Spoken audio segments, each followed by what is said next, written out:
जय हो चिल्ड्रन। हिंदी कक्षा में आप सबको स्वागत है। तो बच्चों, लास्ट कक्षा से हम अध्ययन कर रहे हैं व्याकरणांश क्रिया। तो क्रिया में हमने अभ्यास किए हैं कि क्रिया मतलब क्या है और क्रिया के मुख्य रूप और सहायक क्रिया रूप क्या होता है। तो बच्चों, आज की कक्षा में हम इनकी आगे की जानकारी लेंगे, यानी क्रिया में परिवर्तन कैसे होता है, क्रिया के भेद कितने हैं और वो क्या क्या सूचित करते हैं। और उससे पहले हम देखेंगे धातु यानी क्या है। तो बच्चों, क्रिया के विभिन्न रूपों में जो अंश समान रूप से पाया जाता है उसे हम क्या कहते हैं, धातु कहते हैं। तो एग्जाम्पल यानी जैसे देखिए, बेस पढ़, पढ़ेंगे, पढ़, पढ़ना। तो बच्चों, ये जो लाल रंग के जो शब्द है, ये देखिए बच्चों, एक ही शब्द है पढ़, लेकिन उन्हें परिवर्तन आए हैं। जो पढ़ जो अंश है, यानी इन सभी क्रिया रूपों में जो पढ़ एक ऐसा अंश है सभी के समान रूप में पाया जाता है। जो सभी में कैसे हमें पाना जा रहा है, समान रूप से हम इसे प्रयुक्त किए हैं। तो इसलिए पढ़ जो है वो धातु है।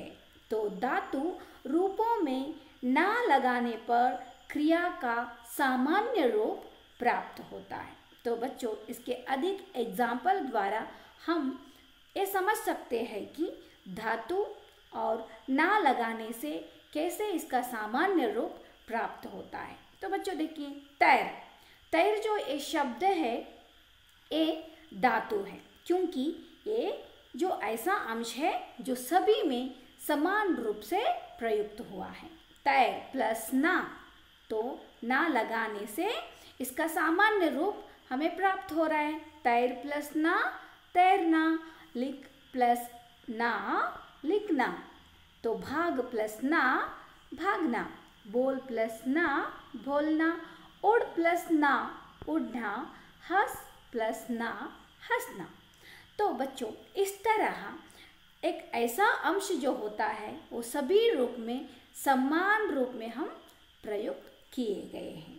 तो इसे हम धातु कहते हैं और धातु रूपों में ना लगाने से क्रिया का एक सामान्य रूप प्राप्त होता है। तो बच्चों, अब हम समझेंगे क्रिया में परिवर्तन कैसे होता है, क्यों होता है। तो क्रिया शब्द जो है ये विकारी होते हैं बच्चों। और विकारी यानी क्या है, विकारी यानी परिवर्तन, यानी इसे बदलाया जा सकता है। अविकारी यानी क्या है, ये कभी परिवर्तित नहीं होता, यानी बदलता नहीं है ये। तो विकारी अविकारी शब्दों के बारे में हम अगले कक्षा में चर्चा करेंगे बच्चों। तो अतः लिंग, वचन, कारक के कारण इनका रूप परिवर्तन हो जाता है। तो देखिए बच्चों, क्रिया में परिवर्तन क्यों आता है, इसका कारण क्या है। इसका कारण यह है कि लिंग, वचन, कारक। लिंग यानी आपको मालूम है ऑलरेडी, लिंग के आधार पर लिंग को दो रूपों में बांटा गया है, यानी इनके दो प्रकार हैं, पुल्लिंग और स्त्रीलिंग। जो पुरुष का बोध करते हैं, जो शब्द पुरुष का बोध करते हैं उसे पुल्लिंग कहते हैं, और जो शब्द स्त्री का बोध करते हैं उसे हम स्त्रीलिंग कहते हैं। तो ऐसे भी आप वचन के बारे में भी पिछले कक्षा में अध्ययन किए बच्चों। तो वचन, वचन यानी क्या है, इसमें दो प्रकार है, एक वचन और बहुवचन। एक वचन मतलब क्या है, जो एक वस्तु का बोध होता है, जिन शब्दों से एक वस्तु का बोध होता है हम उसे एक वचन कहते हैं, और एक से ज़्यादा वस्तु का बोध हो तो हम उसे बहुवचन कहते हैं। तो कारक, कारक के बारे में तो आप जानते ही हो। कारक यानी विभक्तियाँ होते हैं इनमें, यानी एग्जाम्पल कर्तानि, कर्मा को, ऐसे। तो बच्चों, आगे के कक्षा में हम इनकी अधिक जानकारी लेते जाएंगे। तो ये रूप जो है लिंग, वचन, कारक के कारण इनका रूप परिवर्तित हो जाता है। परिवर्तित हो जाना मतलब बदलता जाता है। तो एग्जाम्पल देखिए बच्चों, लड़का पढ़ता है और लड़की पढ़ती है। तो लड़का जो है ये पुल्लिंग रूप है और लड़की जो है ये स्त्रीलिंग रूप है। तो लिंग के कारण क्या हो गया, यहाँ पे क्रिया विकारी हो गई। विकारी यानी क्रिया बदल गई। तो यहाँ पे देखिए बच्चों, पढ़, लड़का पढ़ता है, लड़की पढ़ती है। ये पढ़ जो अंश है ये सभी में समान रूप से प्रयुक्त हुआ है। तो बच्चों दूसरा सेंटेंस देखिए, लड़का खेलता है, लड़के खेलते हैं। तो ये वचन के कारण क्रिया शब्द यहाँ पे विकारी हुआ है, यानी बदलाव आए हैं। तो लड़का का बहुवचन रूप लड़के हैं। और यहाँ पे जो लाल शब्द अक्षर रंगों के जो शब्द है खेल, ये क्या है, ये धातु है, क्योंकि एक ऐसा अंश है जो सभी में समान रूप से प्रयुक्त हुआ है। तो तीसरा सेंटेंस देखिए बच्चों, लड़के ने खाना खाया और लड़के द्वारा खाना खाया गया। तो यहाँ पे कारक के कारण यहाँ क्रिया जो शब्द है वो परिवर्तन हुआ है, यानी विकारी हुई है। तो कारक यानी विभक्ति प्रत्यय, कर्ता ने और से के द्वारा, ऐसे कारक के कारण क्रिया शब्द यहाँ पे विकारी हुआ है। यानी इसके इन कारणों से, यानी लिंग, वचन, कारक, इनका जो रूप है वो परिवर्तन होता है। इसके कारण क्रिया शब्द विकारी होते हैं, यानी परिवर्तन होते हैं। तो बच्चों अब हम देखेंगे क्रिया के भेद। भेद यानी क्या है, क्रिया के प्रकार। तो क्रिया को आमतौर पर सामान्य रूप से कर्म के आधार पर क्रिया के दो भेद हैं। भेद यानी क्या है बच्चों, प्रकार। भेद यानी प्रकार। तो कर्म के आधार पर क्रिया के दो भेद होते हैं। फर्स्ट वन जो है सकर्मक क्रिया और दूसरा जो है वो अकर्मक क्रिया। तो बच्चों अब हम जानेंगे सकर्मक क्रिया यानी क्या है। सकर्मक क्रिया का मतलब होता है जिन क्रियाओं के साथ कर्म होता है और क्रिया का फल कर्म पर पड़ता है। तो देखिए बच्चों, जिन क्रियाओं में, क्रिया यानी क्या है, कार्य। तो यहाँ पे जो चित्र में आपको दिखाई दे रहा है, हिमांशु क्या कर रहा है, पुस्तक पढ़ता है। तो ये पढ़ना जो है वो क्रिया है, यानी कार्य है। तो ऐसे ही विभु टीवी देख रहा है, तो देखना ये जो क्रिया है। तो बच्चों ऐसे जिन क्रियाओं के साथ कर्म होता है, तो कर्म यानी क्या है और क्रिया का फल कर्म पर कैसे पड़ता है, हम इस यानी नीचे दिए गए चित्र और उदाहरण के द्वारा समझ सकते हैं बच्चों। तो देखिए बच्चों, यहाँ पे हिमांशु पुस्तक पढ़ता है। हिमांशु पुस्तक पढ़ता है। और दूसरा चित्र देखिए बच्चों, विभु टीवी देख रहा है। तो उपरोक्त वाक्यों में पढ़ता है, देख रहा है, ये क्रिया का सीधा फल, यानी ये पढ़ना और देखना, ये जो क्या है, ये क्रिया है। तो इनका सीधा फल, फल यानी क्या है, परिणाम। तो पुस्तक और टीवी, ये दोनों क्या सूचित करते हैं बच्चों, पुस्तक और टीवी एक कर्म है। यानी पुस्तक देखने से क्या होता है लाभ, यानी पुस्तक पढ़ने से, और टीवी देखने से क्या जानकारी मिलता है, यानी ये पुस्तक और टीवी जो शब्द है ये कर्म पर कर्म है, और पढ़ना और देख रहा है ये क्या है, एक क्रिया है। तो इस वाक्यों में पढ़ता है, देख रहा है, ये क्रिया का सीधा फल किसके ऊपर पड़ रहा है, कर्म उनके ऊपर पढ़ रहा है, यानी पुस्तक और टीवी पर पढ़ रहा है, अतः ये सकर्मक क्रिया है। तो बच्चों, सकर्मक क्रिया प्रायशः दो प्रकार की होते हैं, यानी सकर्मक क्रिया में हम फिर से दो प्रकार के अध्ययन कर सकते हैं। तो कौन से है?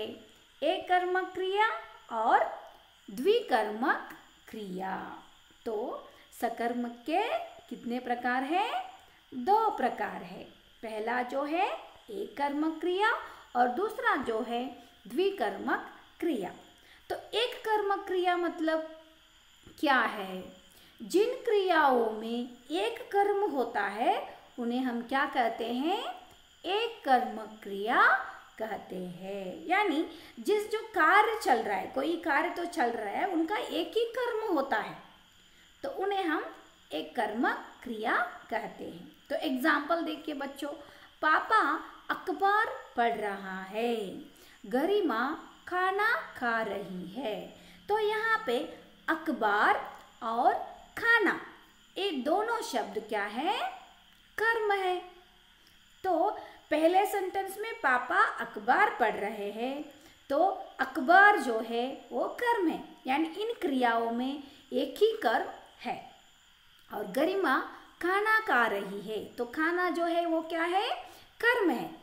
तो इसका मतलब यहाँ पे, यानी इस दिए गए सेंटेंस में सिर्फ क्रियाओं में एक ही कर्म होता है, इसलिए हम इनको एक कर्मक क्रिया कहते हैं। तो अब हम देखेंगे बच्चों, द्विकर्मक क्रिया यानी क्या है? जिन क्रियाओं में दो कर्म होते हैं तो इन्हें द्विकर्मक क्रिया कहते हैं। एग्जाम्पल देखिए बच्चों, मम्मी बेटी को रोटी बनाना सिखाती है। तो बच्चों यहाँ पे देखिए, मम्मी बेटी को यानी अपनी बेटी को क्या बनाना सिखाती है? रोटी बनाना सिखाती है। तो यहाँ पे दो कर्म है। देखिए क्रिया क्या है? बनाना और सिखाना। तो कर्म भी देखिए दो है। तो बेटी को वो रोटी बनाना सिखा रही है। तो ऐसे ही दूसरे एग्जाम्पल देखिए बच्चों, अध्यापिका बच्चों को कविता पढ़ा रही है। ये बच्चों और कविता यानी इस क्रिया में दो कर्म है, इसलिए इसको द्विकर्मक क्रिया कहते हैं। तो अब हम देखेंगे बच्चों इनका दूसरा क्रिया कौन सा है? अकर्मक क्रिया। तो सकर्मक क्रिया यानी हमने देखा कि वहाँ पे क्रिया का जो सीधा फल जो होता है वो कर्म पर पड़ता है। लेकिन अकर्मक क्रिया में क्या होता है? जिन क्रियाओं में देखिए क्रियाओं के साथ कर्म नहीं होता, लेकिन सकर्मक में क्या हुआ था? क्रियाओं के साथ कर्म था। लेकिन अकर्मक क्रिया में क्रियाओं के साथ कर्म नहीं होता, तो क्रिया का फल सीधे कर्ता पर पड़ता है। तो देखिए बच्चों, सकर्मक क्रिया में क्या होता था? क्रिया का फल सीधा कर्म पर होते थे, क्योंकि वहाँ पे क्रिया के साथ कर्म थे। तो लेकिन अकर्मक क्रिया में क्या है? क्रियाओं के साथ कर्म नहीं है, क्रिया का फल सीधा कर्ता पर पड़ता है। तो बच्चों कर्ता यानी क्या है? कर्ता का मतलब है कार्य करने वाले, जो कार्य कर रहे हैं हम उन्हें कर्ता कहते हैं। तो एग्जाम्पल द्वारा हम पता कर सकते हैं कि यहाँ पे कर्म यानी कर्ता मतलब कौन है। तो यहाँ पे देखिए बच्चों, आपको दिखाई दे रहा है प्रियंका गाना गा रही है। प्रियंका क्या कर रही है? गा रही है। और दूसरा चित्र में देखिए बच्चों, कुत्ता भौंक रहा है। तो उपरोक्त वाक्यों में गा रही है, भौंक रहा है, ये क्रिया का सीधा फल प्रियंका तथा कुत्ता, यानी ये प्रियंका और कुत्ता ये दोनों कौन है? कर्ता। कर्ता यानी क्या है? जो कार्य कर रहे, कौन कार्य कर रहे हैं हम उसको कर्ता कहते हैं, यानी करने वाले। तो यहाँ पे क्या होता है? अकर्मक क्रिया में क्रिया का सीधा फल कुत्ता यानी प्रियंका यानी कर्ता पर पड़ता है, अतः ये क्या हो गया, अकर्मक क्रिया हो गया। तो बच्चों, जिन शब्दों से हमने जाना कि अब तक हमने जाना कि जिन शब्दों में, देखिए बच्चों यहाँ पे आपको अब तक हमने क्या क्या जाना, किसके बारे में हमने अध्ययन किए। तो देखिए बच्चों, जिन शब्दों से किसी क्रिया, जिन शब्दों से किसी कार्य के करने या होने का बोध हो, उन्हें हम क्या कहते हैं, क्रिया कहते हैं। तो उसके बाद हमने अध्ययन किए कि क्रिया के विभिन्न रूपों में जो अंश समान रूप से पाया जाता है उसे हम क्या कहते हैं, धातु कहते हैं।